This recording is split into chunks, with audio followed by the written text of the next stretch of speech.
today's vlog is going to be a bit different. I put up a thing on Facebook to see what people wanted me to do next. So this is the one I'm most anxious about doing, I think.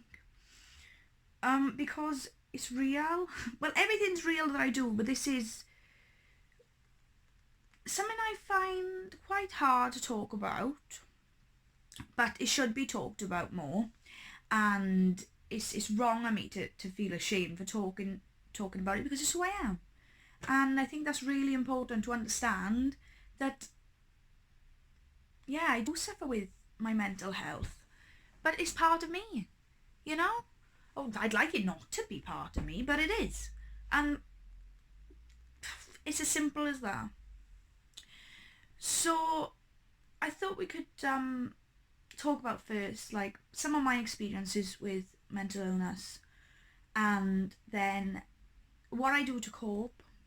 I thought that today, because it's Richard's got a day off today, I thought maybe, because I haven't been out in the car since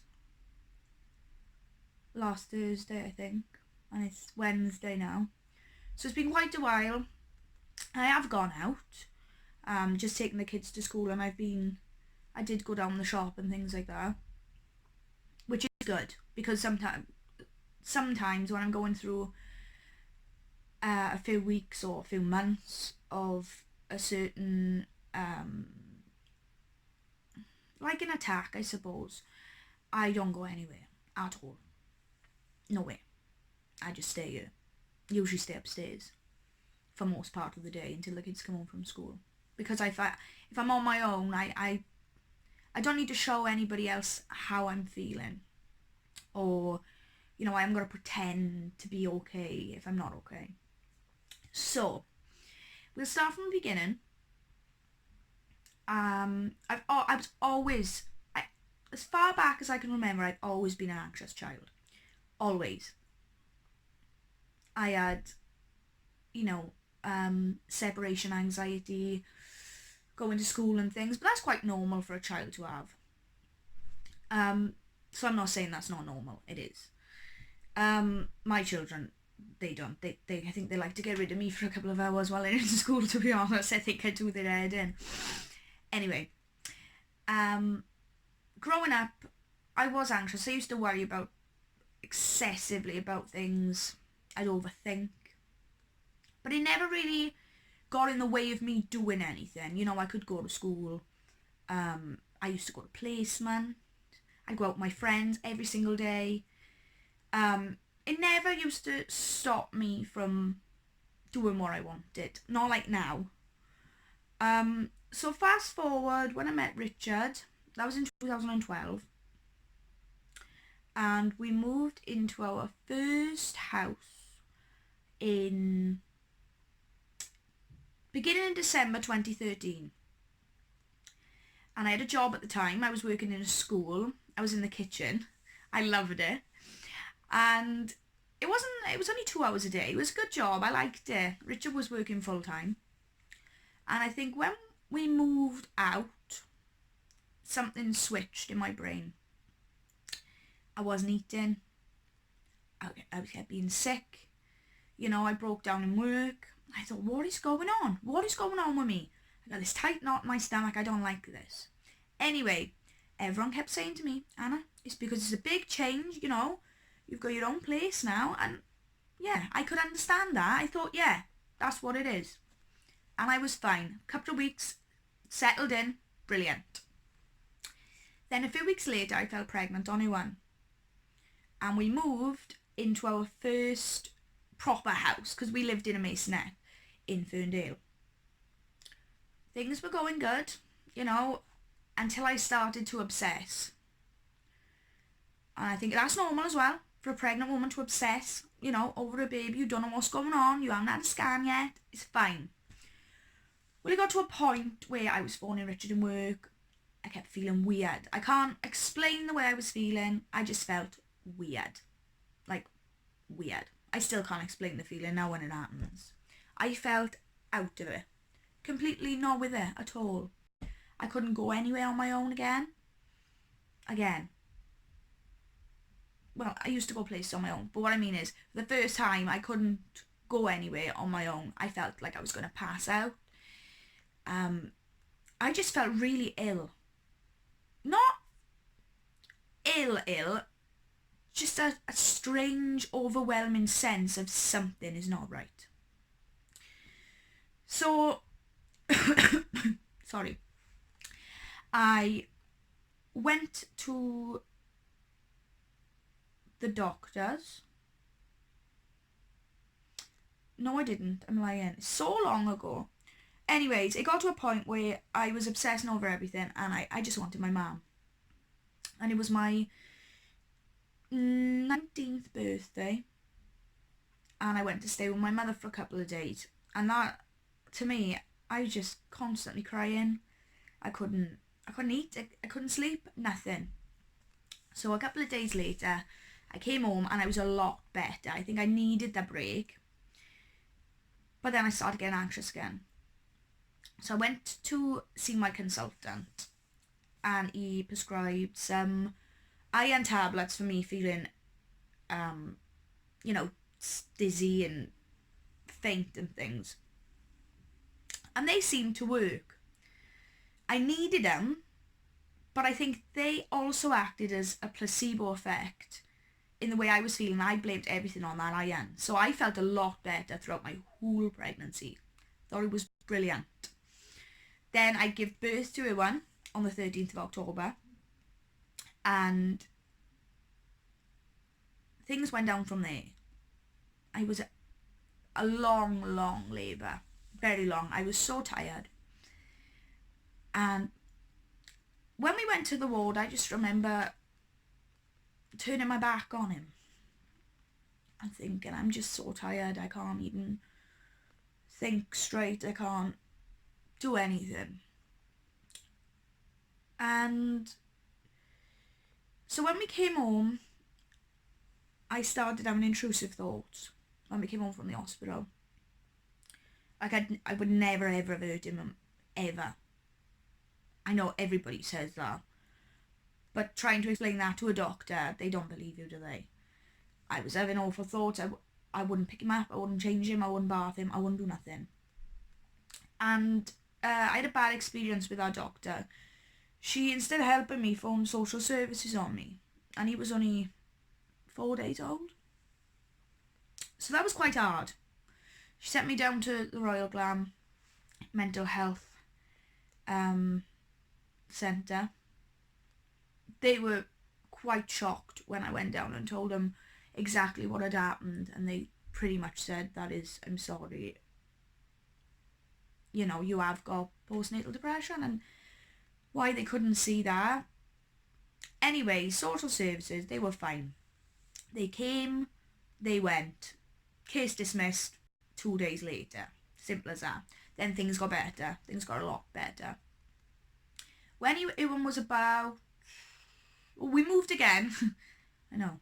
We moved again, and Ewan was about, I'd say,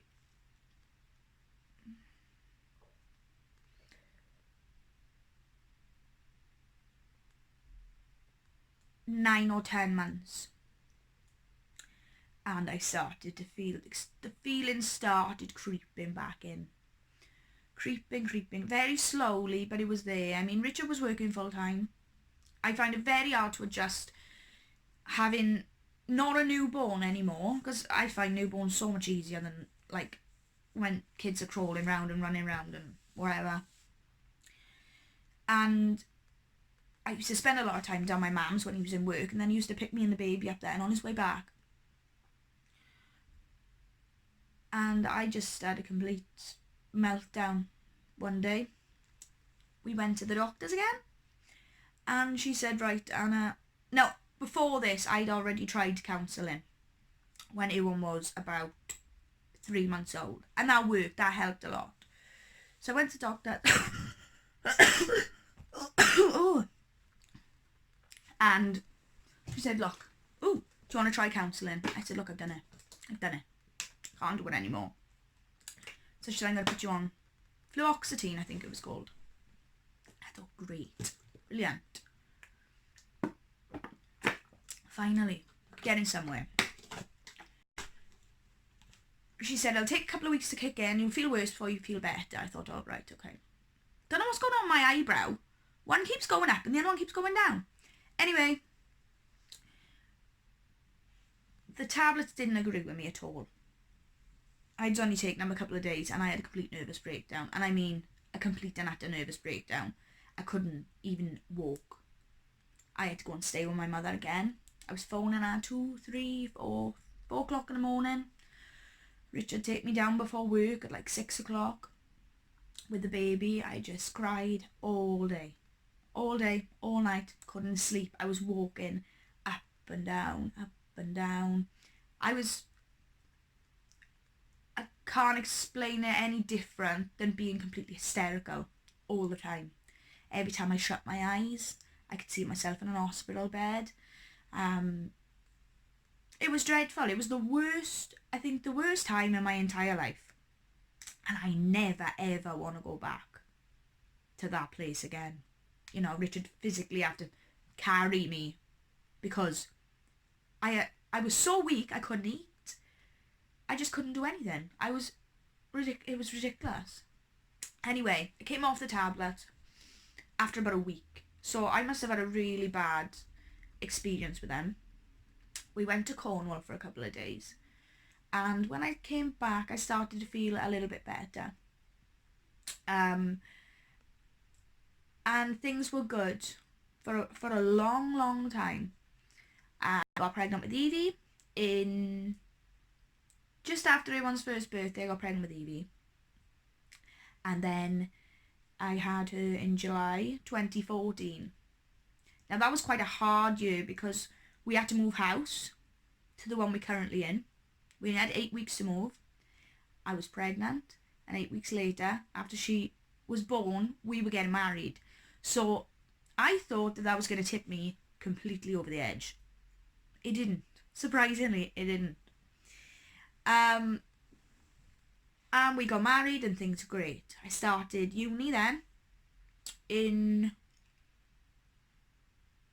2018, I think. First year was fantastic. I was driving to Cardiff and back every day, 12 hours. Brilliant. Then I did my second year. I passed it, just about. And then I went into my third year. And then things again started creeping back. I was having panic attacks when I was driving. I couldn't concentrate. I was like this all the time with my hands. Couldn't think, couldn't nothing. I just wanted to go home, go to bed. But even when I went to bed, I couldn't sleep. So I took some time out. Well, I took some time out at the end of Christmas of my second year. And took an early break. And I managed to finish it. But my third year, I'm still on a leave of absence at the minute. I think what I'm trying to get at is I was diagnosed with generalised anxiety disorder, panic disorder, hypochondria. Yeah, I know. It's a thing. It's a real thing and it's really scary. OCD and agoraphobia. Now, I thought that I would never in my life be in a situation where I can't do normal things. Like, don't get me wrong, if I'm feeling good, I'll go out. But there's been months where I haven't gone out. I mean, going to the pub, I do like to go to the pub, but only when I feel like I can. And there's no day that's the same at all. Like, the fight or flight response with anxiety, everybody's got the fight or flight response. It's that rush of adrenaline when you're in danger, like a murderer's chasing you or something like that. But when you feel stressed and frightened, your body automatically goes into fight and flight and thinking, what's going on? What's going on? There's no danger. But it still happens. And that's where you get, the butterflies, the sinking feeling, the nausea. A lot of people, I didn't know the difference between generalized anxiety disorder and panic disorder. But generalized anxiety disorder is mostly insomnia, excessive worry, impaired concentration, not being able to concentrate or do any task without thinking, what am I doing? I don't know what I'm doing. I'm like that normally anyway. But when I feel anxious, that is 100 times worse. I could literally pace a room knowing what I'm doing, but now I'm looking at something and thinking, I don't know what I'm doing at the same time. Lack of appetite, or again, overeating. And then, like, panic disorder is more the sense of doom, like the impending sense of doom or danger. I think one of my biggest ones is the fear of loss of control, not being in control, something happening, and I can't control the situation. Something bad happens to me. And death. Death is a big fear of mine, especially since I had the kids. I think before, death wouldn't bother me in the slightest. But the feeling of looking at my children and thinking, what if something happens to me? I think that's the worst. I think that's the worst feeling I have ever felt my entire life. And it happens on a daily basis. I've just got to try and pull myself out of it. And that's where the hypochondria come in. I started, more so when they were really little, started obsessing over my health. Have I got cancer? I've got a headache. What if I've got... And my body, naturally, because you're obsessing so much over something you think you have, your body mimics the symptoms of it. So, for instance, I went through a long stage of thinking that there was something wrong with my brain. I was having vertigo. I was having dizziness, nausea, unbalanced. When I walked, everything felt weird, out of sync. I was getting forgetful, really confused. But that was all to do with the stress and me stressing about something. And I mean, if there was something wrong with my brain, this has been going on for what, 6-7 years? I think by now, even the doctors have said to me, when I've been to counselling and therapy and things, you would know by now. And that's what makes me feel better. I think one of the worst symptoms of the whole health anxiety is disassociating with things, disassociation.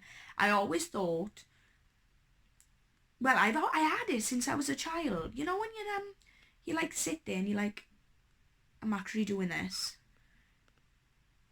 I'm actually you. The feeling of just thinking, oh my God. And everything around you is so familiar, but it becomes unfamiliar. You think things look different, and they don't. I can't even explain what it is, but part of the brain that I've read about, when the body is under a lot of stress and issues, you tend to disassociate with things. You kind of just switch off. And then I'm guessing it's a coping mechanism, I suppose, but it's frightening. It's the body's way of coping, I think. But it's really frightening.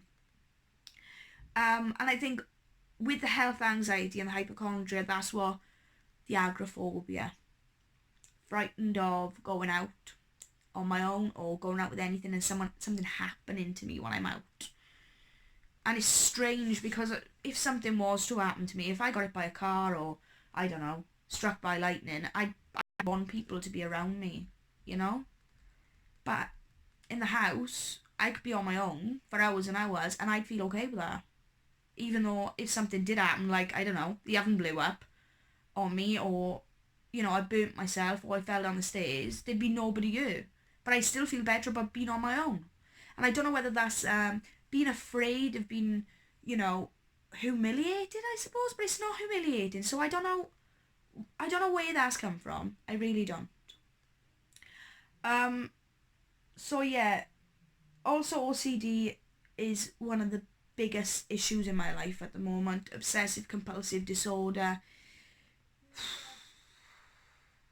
It's completely draining me. I finally had an appointment nearly a year and a half later to finally go and attend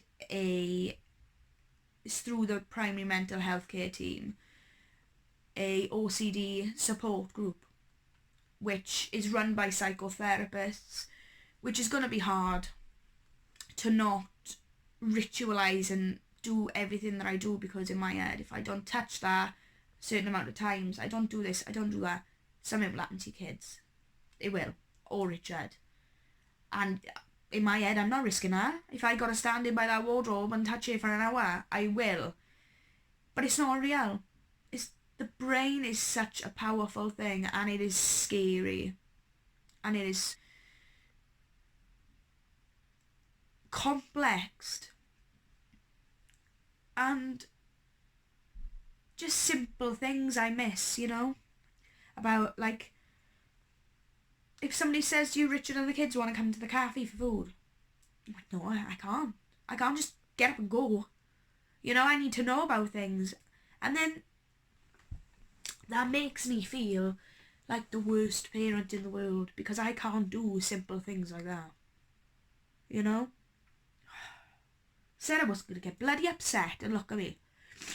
But things are changing a little bit more, and I'll always have that anxiety in me, always. I think I always will. I think I was born with it. It's just something I was born with. But it does get better over time. And it does get easier, because you learn the signs, and you learn, oh, I felt this before. Even though it feels like you haven't felt it before, you have. And what I've started doing now, which I think is a really, really good thing, is when I'm going through, again, I say, an attack which lasts a few weeks or a few months, I write down in a little book everything I'm feeling, all my symptoms, and then I leave it in the drawer. And then the next time I look at it and I think, I have felt this before. And I think that's a really, really good thing. So you can look at it and think, this is normal for me. This is fine. And I am going to be okay. Because in the end, no matter what you were feeling, and I know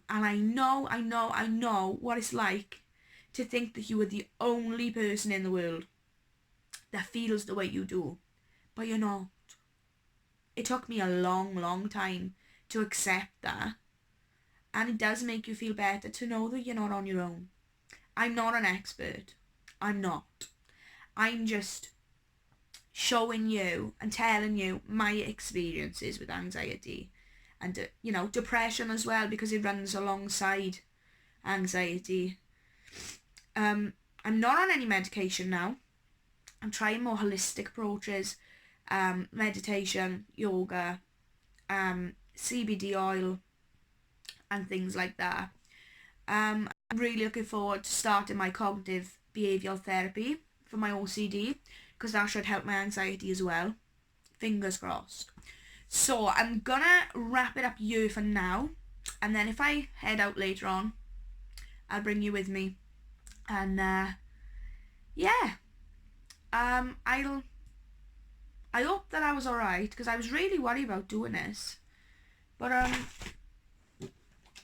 think it's just me. It's just me talking about myself, really. And if anybody else feels that way, any of the ways I explained, then you know now that you're not on your own. So I'm going to go and grab something to eat, and I'll check back in later. Bye. Just another quick thing I wanted to add before I go to see my sister. I watched a video back, and I kind of stumbled a bit on the OCD. Didn't really explain it a lot. A lot of people think OCD is just cleanliness and hygiene. It's not. It could be anything. You could be obsessive about, you can be obsessive about cleaning, you could be obsessive about germs, time. There's so many different things that OCD can make you obsess about. If that's the right way to say it, I don't know. But mine is touching things repetitively, numbers, germs as well. Don't like the thought of germs. I always got my, anyone who knows me knows, I can't go anywhere without that, I can't. And again, I think the germs thing is a hypochondria thing, because obviously I don't like being ill, because it just sets me into complete panic. Nobody likes being ill, you know, but even if I've got a cold, it just sets me into like just complete, and it does make me feel ashamed. I think, come on, Anna, you know it's a cold, cut it out, but you can't. Your head doesn't allow you to do that. My head doesn't anyway. I'm trying to get, this camera's weird. So yeah, there's a bit more about OCD. Oh, the postman's coming again. I just had loads of parcels just now. I ordered some crystals and some sage to burn. I'm hoping to get some positive energy around the house. So yeah. Anyways, one last thing before I head off. I'll catch up later anyway. Is self-care. I think that is really, really, really important. Is self-care. To help with your physical health and your mental health. It could be anything. Just you time, you know, even if it's reading a book or... Oh my god, people are looking at me again. Reading a book or going for a walk or having a bath. I love a bath. That's part of my self-care routine, and I try every night if I can to have a nice bubble bath and just have an hour on my own with my own thoughts, good or bad, but that's my time to take in everything that's happened in the day, everything I've felt, all the thoughts, all the feelings, whether it's been a good day or a bad day, because we all have bad days. I have bad days more than I have good days, but you've got to make the bad days, you've got to take something positive out of the bad days then, I suppose, in a way. So yeah, self-care is really important. This is part of my self-care today. Going in the car, I'm gonna walk. I'm gonna be, you know, if I'm in the car, I can listen to my music. In the car, gonna go and see the sister and my mother, she's here for an hour. Come home. See my kids. Best part of the day. Seeing my kids. Before and after school, even though they fight all the time. I still wouldn't change it. So yeah, I'll catch up in a bit. This video's longer than I thought it would be. I hope I'm not rambling. I don't think I am. I think I've got to, you know, I'm getting to a point, I think. Like I said, this is all new to me. I'm not an expert. I'm just, you know, saying about things that help me, and yeah. See you in a bit. Bye. We here. Let's go wind my sister up. I love it. Self-care. Wind your sister up. Hello.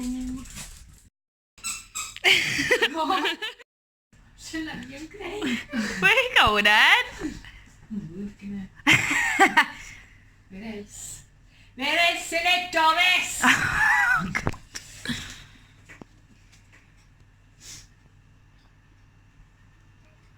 But I'll miss you. Nej, fläckfyret kan.